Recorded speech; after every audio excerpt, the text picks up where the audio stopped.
Waktu bencana terjadi, semuanya harus serba cepat. Tapi pernah kepikiran nggak gimana caranya pemerintah bisa bergerak secepat kilat tapi tetap ikut aturan? Nah, hari ini kita bakal bedah tuntas rule book-nya, aturan main yang jadi panduan buat setiap langkah respons darurat di Indonesia. Nah, ini dia pertanyaan kuncinya. Gimana caranya kirim bantuan secepat mungkin, tapi di sisi lain nggak boleh nabrak aturan. Ini tantangan yang luar biasa besar loh. Yuk kita lihat gimana sistem ini dirancang buat menyeimbangkan dua hal yang kelihatannya bertolak belakang, kecepatan dan tanggung jawab. Oke, kita bakal bahas semua alurnya nih, mulai dari yang paling dasar. Apa sih bencana itu menurut hukum? Terus kita lanjut ke status darurat. Siapa yang berwenang menetapkannya? Gimana mekanisme pengadaan barang yang super cepat? Sampai ke peran audit buat mastiin dana nggak disalahgunain. Intinya, kita bakal lihat tarik ulur antara kecepatan dan akuntabilitas. Oke, kita mulai dari bagian pertama ya. Sebelum bantuan bisa digerakin, ada satu hal yang super penting dan harus jelas dulu. Landasan hukumnya. Tanpa definisi yang resmi, pemerintah tuh nggak bisa kerahin semua sumber daya. Jadi, ya semuanya emang harus dimulai dari sini, dari aturannya dulu. Menurut Perpres 17 tahun 2018, definisi bencana itu luas banget loh. Bukan cuma soal kerusakan fisik, kayak gedung runtuh atau jembatan ambruk, tapi juga mencakup korban jiwa, kerusakan lingkungan, kerugian harta benda, sampai, nah ini yang penting, dampak psikologis. Jadi, cakupannya itu komplit banget, dan inilah dasar hukum buat semua tindakan selanjutnya. Nah, selain bencana, ada satu lagi nih istilah yang super penting, yaitu keadaan tertentu.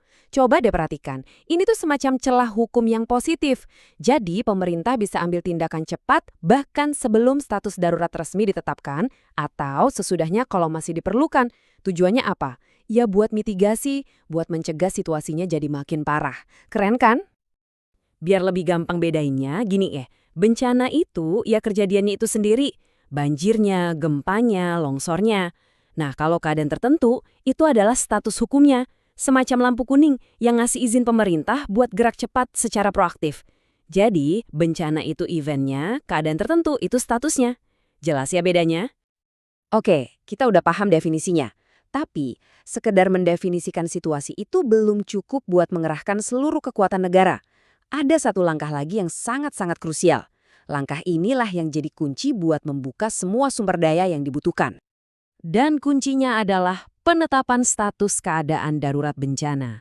Begitu status ini diumumkan secara resmi, semua berubah. Anggaran khusus bisa cair, kewenangan luar biasa bisa dipakai, dan prosedur yang biasanya ribet bisa dipangkas. Ini benar-benar lampu hijau buat respons yang all out. Aturannya juga jelas banget loh. Yang berwenang menetapkan status ini, ya cuma pemerintah atau pemerintah daerah. Nggak bisa sembarangan, dan kewenangannya itu dibagi-bagi, disesuaikan sama skala bencananya. Apakah skalanya kabupaten kota, provinsi, atau jangan-jangan udah level nasional? Nah, pertanyaannya, siapa aja nih yang punya wewenang itu? Siapa yang pegang pena buat menandatangani keputusan krusial ini?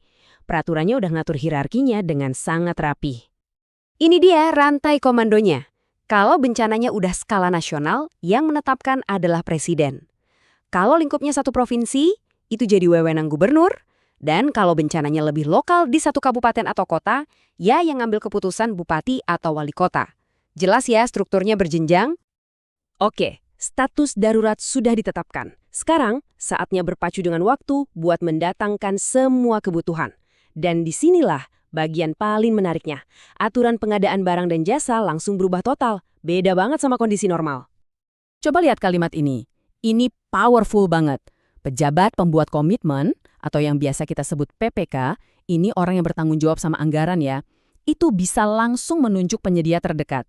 Nggak perlu lagi tuh tender yang berbulan-bulan.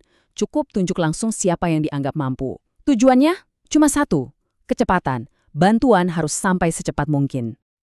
Nah, tabel ini nunjukin perbedaannya secara gamblang. Kalau pengadaan normal kan tujuannya cari harga terbaik lewat kompetisi, makanya butuh waktu lama. Bisa berminggu-minggu atau berbulan-bulan. Tapi kalau pengadaan darurat, lupakan semua itu. Tujuannya cuma kecepatan dan ketersediaan. Jadi metodenya ya penunjukan langsung. Ini ibaratnya jalur tol khusus yang legal, yang memang dibuat untuk kondisi darurat demi menyelamatkan nyawa. Tapi tunggu dulu, kewenangan besar dan kecepatan tinggi itu kan rawan penyalahgunaan ya kan? Nah, terus gimana caranya sistem ini mastiin dana darurat nggak bocor?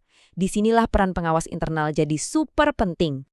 Jawabannya ada di APIP, singkatan dari Aparat Pengawas Internal Pemerintah. Gampangnya, mereka ini polisi internalnya pemerintah. Tugas mereka yang mengawasi lewat audit, review, pemantauan, pokoknya mastiin di tengah-tengah situasi yang serba darurat pun, setiap rupiah uang rakyat itu dipakai dengan benar dan sesuai aturan. Dan kerjaan mereka itu nggak main-main. Mereka menangani pengaduan dari masyarakat, menindaklanjuti laporan kalau ada dugaan penyalahgunaan. Prioritasnya sih penyelesaian administrasi dulu ya. Tapi kalau sampai ada indikasi korupsi, mereka nggak akan segan-segan buat laporin ke aparat penegak hukum. Jadi ada check and balance-nya. Nah, dari semua yang udah kita bahas, kita sampai pada inti masalahnya. Keseluruhan sistem ini, pada dasarnya, adalah sebuah tindakan penyeimbangan yang sangat fundamental. Di satu sisi, ada kebutuhan untuk bertindak super cepat. Karena setiap detik itu berharga buat nyelamatin nyawa. Tapi di sisi lain, ada kewajiban yang nggak bisa ditawar, akuntabilitas. Setiap rupiah harus bisa dipertanggungjawabkan buat menjaga kepercayaan publik. Nah, ini dia tarik ulur yang terus terjadi. Aturan mainnya di atas kertas sudah ada, kerangkanya udah jelas. Tapi pertanyaan besarnya tetap ada. Di lapangan, di tengah kepanikan dan situasi yang serba darurat, mampukah sistem ini selalu menjaga keseimbangannya? Bisakah kecepatan dan akuntabilitas selalu berjalan beriringan? Nah, itulah tantangan yang sebenarnya, yang selalu kita hadapi setiap kali bencana datang.